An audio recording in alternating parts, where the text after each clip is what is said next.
माझ्या नवऱ्याकडून आता फोटो काढायला शिकणार आहे.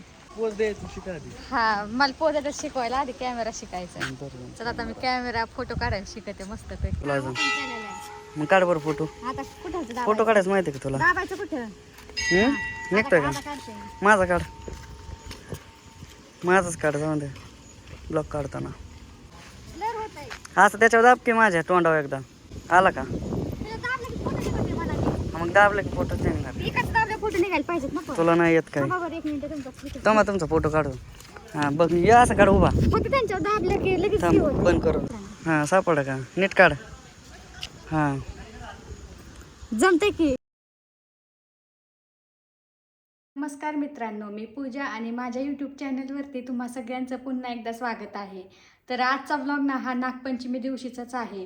कारण की आता मी आत्ताच वारुळाला जाऊन आले. तुम्ही माझा पहिला व्लॉग तर पाहिलाच असेल. मस्त अशी मी सकाळी सकाळी उठून साडी वेअर केली होती आणि वारुळाला गेले होते मी. आता वारुळ पण इथे श्रीगोंद्यात नव्हतं त्यामुळे मी वाडीतच गेले होते. आणि आताच मी कानातले वगैरे सगळं काढून टाकले, साडी वगैरे काढून टाकली आणि परत मी तयार झाले. आता मला जायचं ऑर्डरला प्री वेडिंग मेकअपला. तर माझ्या मिस्टरांच्याच मामाच्या मुलाचं प्री वेडिंग आहे, तिकडे बनपिंपरीला जायचं आहे. तर आज आम्ही दोघे पण जाणार आहेत. तर आता इथे मी आवरून घेतलं. घरी आल्यावरती खिचडी वगैरे खाऊन घेतली आणि खिचडी मी सकाळीच बनवली होती त्यामुळे आल्यावर फक्त गरम केली आणि खाऊन घेतली. येतानाच तिकडून दही पण घेऊन आले होते आणि यांना बोलले मी राहू दे साडी, तर मला बोलतात नको ड्रेस घाल. आता ड्रेस घातला तर त्यांना तो पण ड्रेस आवडला त्यामुळे मग मी माझ्याच मनाने मी हे शर्ट घातलंय. आता आल्यावरती परत मला काहीतरी बोलतील असंच घातलं तसंच घातलं असो. तर आता काहीच नाही आवडलं. मी कानातले राहिलेत घालायचे, ते आले की मग त्यांच्याकडून मी कानातले वगैरे घालून घेते. त्यानंतर इकडे मी माझी वॅनिटी बॅग वगैरे घेतली आहे. जास्त काय नाही करायचं, एकाच लुकवरती करायचं आहे प्री वेडिंग, त्यामुळे काही जास्त घेतलेलंच नाही आहे. मशीन वगैरे घेतलेत आणि मेकअपचं सामान घेतलंय. अजून माझ्या ना घरचे सगळे कामं तसेच राहिलेत. अजून भांडे घासायचे पडलेत, कपडे वगैरे सगळं काम तसंच राहिले. सकाळी लवकरच मी आवरलं होतं आणि तिकडून जाऊन आले आणि लगेच हे बोलले आपल्याला तिकडे जायचंय. तर आता इथून आम्ही त्यांच्या घरी जाऊ, त्यांच्या मामाच्या घरी, आणि तिथून मग नवरदेव आणि आम्ही लोकेशनवरती जाऊ. तर चला पाहू. आता ब्लॉग कंटिन्यू करा, कसे होते कसे नाही मेकअप.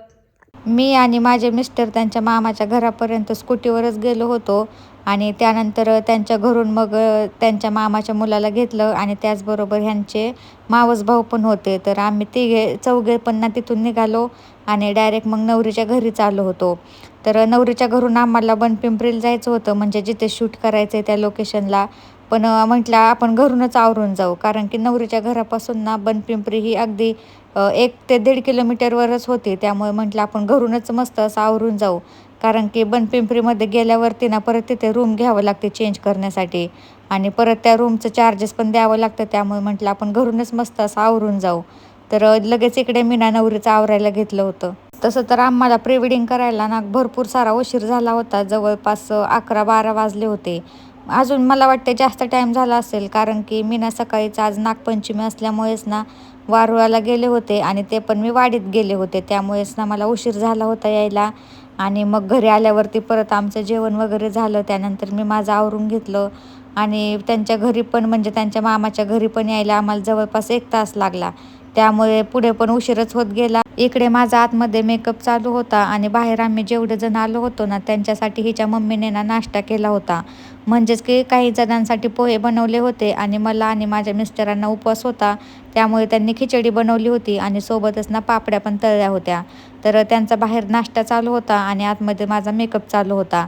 आणि मेकअप वगैरे आवरल्यानंतर ना आम्हाला परत लोकेशनला जायचं होतं आणि तोपर्यंत मग ऊन पण थोडं कमी होत होतं, कारण की उन्हाचे ना फोटो येत नाही आहेत. त्यामुळे आम्ही पण ऊन जरा कमी होण्याची वाट पाहत बसलो होतो. तर इकडे मी तिला पहिलं तर साडी वगैरे वेअर करून घेतली. तर ही साडी ना तिला एंगेजमेंटसाठी घेतलेली आहे आणि ही साडी घेण्यासाठी ना मी पण गेले होते.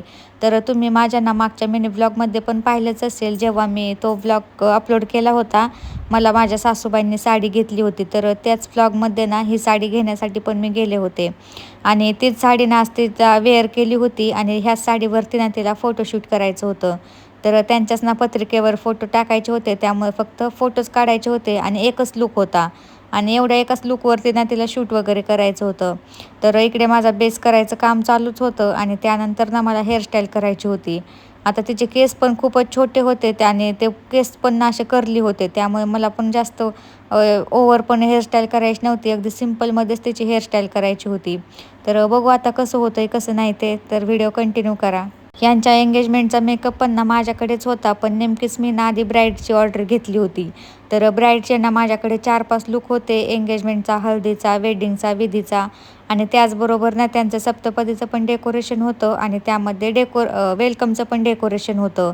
आणि नेमकंच त्यांचं आधी प्री वेडिंगच्या पण मेकअपला मीच गेले होते आणि त्यांच्याकडून मी पहिलाच ॲडव्हान्स पण घेतला होता. त्यामुळे मला काही माझी ऑर्डर कॅन्सलच करता येत नव्हती आणि ह्यांची ऑर्डर मग आता दुसऱ्यांना द्यावी लागली. यांच्या सख्ख्या मामाच्या मुलाचाच साखरपुडा होता आणि त्याच्याच नवरीचा करायचा होता मेकअप. तर म्हटलं जाऊ दे, आता माझी ऑर्डर काही कॅन्सल होणार नाही आणि मी पण दुसरं कोणाला काही देऊ शकत नाही.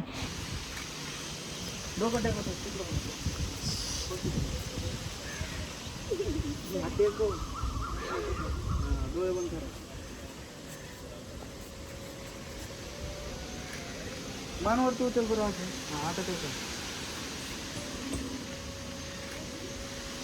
एकमेकांना. कारण की काय होतं, आपण घेतलेली ऑर्डर जर दुसऱ्यांना दिली आणि जर दुसऱ्यांनी केलेला मेकअप आपल्या कस्टमरला नाही आवडला तर ते पेमेंट देण्यामध्ये पण जरा हे करतात ना, त्याच्यामुळे म्हटलं जाऊ दे, आता मी ऑर्डर घेतलीच आहे तर मला ती करावीच लागेल. त्यानंतर तिचं सगळं आवरलं आणि त्यानंतर मग आम्ही आलो होतो इथे लोकेशनला. तर तुम्ही बऱ्याच वेळा पाहिलंच असेल माझ्या व्हिडिओमध्ये, हे लोकेशन आहे बनपिंपरी म्हणून. तर इथे बरेच सारे कपल ना फोटोशूटसाठी येत असतात. हसत नाहीये, नाही हसल्यावर रील फोटो चांगलेच नाहीत येत. मग मस्त जरा एकमेकांकडे बघा बरं. डोकं टेकव तसं समोर, डोक्यावर डोकं टेकवा. डोळे बंद करा. थोडं पण हसत नाही येत.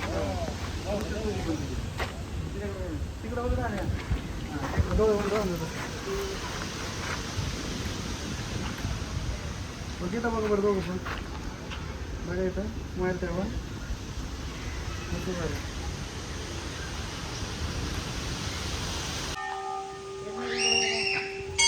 एकमेकांकडे बघा. परत एकदा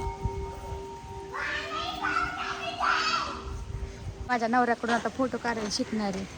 तरी शिकली दुकानला व्यवस्थित पोच द्यायचं शिका आधी. हा, मला पोजायला शिकवायला आधी कॅमेरा शिकायचा. चला आता मी कॅमेरा फोटो काढायला शिकते मस्तपैकी. माहित नाही का तुला अजून? मग काढ बरं फोटो. आता कुठं फोटो काढायचं माहिती का तुला? दाबायचं कुठं? निघतोय का? आता काढते मी. माझा काढ. माझाच काढ, जाऊन दे. ब्लॉक काढताना हे आलाय. आलाय का? दाखव. नाही पुढं आलाय. गेला त्याच्यावर टच कर.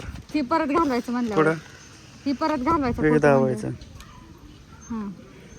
लाईट किती दिसते आता? मग लाईट कमी करायचं म्हणलं की असं इकडं फिरवायचं, खटका असा झालं की लाईट कमी.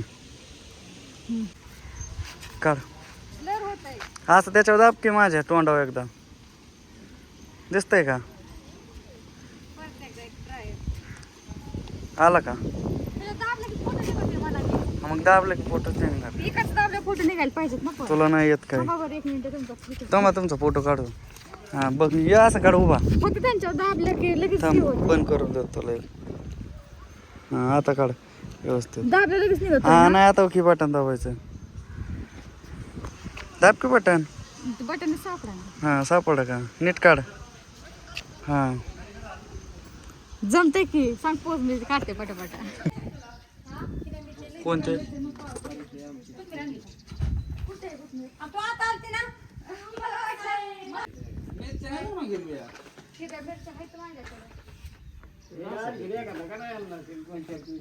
नाही मला माझी चक्की करायची होय नाही खोबऱ्याची.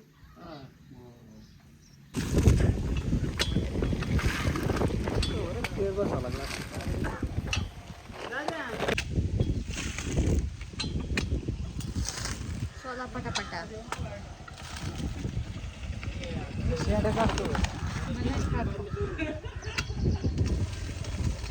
यांच्या मामाच्या घरून येतानाच ना मी हे नारळ घेऊन आले होते आणि मला ना या ओल्या नारळाची ना बर्फी बनवायची होती. तर आता श्रावणमध्ये सारखेच उपवास राहणार, त्यामुळे माझे मिस्टर बोललेच होते की आपण तू नारळाची बर्फी बनव म्हणून. तर त्यासाठीच ना मी त्यांच्या घरून नारळ घेऊन चालले होते आणि ते सोलायचं काम चालू होतं. काय घ्यायचंय? होय, काय घ्यायचंय? फायनली आमचं शूट वगैरे आवरलं आणि त्यानंतर आम्ही रिटर्न जाण्यासाठी निघालो होतो. तर घरी जातानाच नाही ते हे खाकीबाचं मंदिर आहे, त्याच मंदिरात आम्ही दर्शन करण्यासाठी निघालो होतो. तर हा देव ना खाकीबा मुसलमानांचाच आहे आणि आषाढ महिन्यामध्ये ना ह्या देवापाशी भरपूर साऱ्या ना मटणाच्या कंदुऱ्या असतात. तर आम्ही पण आज ना बऱ्याच दिवसांनी आलो होतो. तसं तर आम्ही येतच असतो. आम्हाला जेव्हा प्री वेडिंगचा मेकअप असतो ना, म्हणजे ऑर्डर असते ना, त्यावेळेस आम्ही नक्की ह्या मंदिरात येत असतो. आणि काही वेळेस तर मला ना इकडे मेहंदीच्या पण ऑर्डर असतात आणि आल्यावरती मी पण इकडे येत असते. तर बघू शकता इथालचं वातावरण पण खूप छान झालेलं होतं आणि पावसाळा असल्यामुळे ना इथालचे डोंगर पण अगदी हिरवेगार झालेले होते.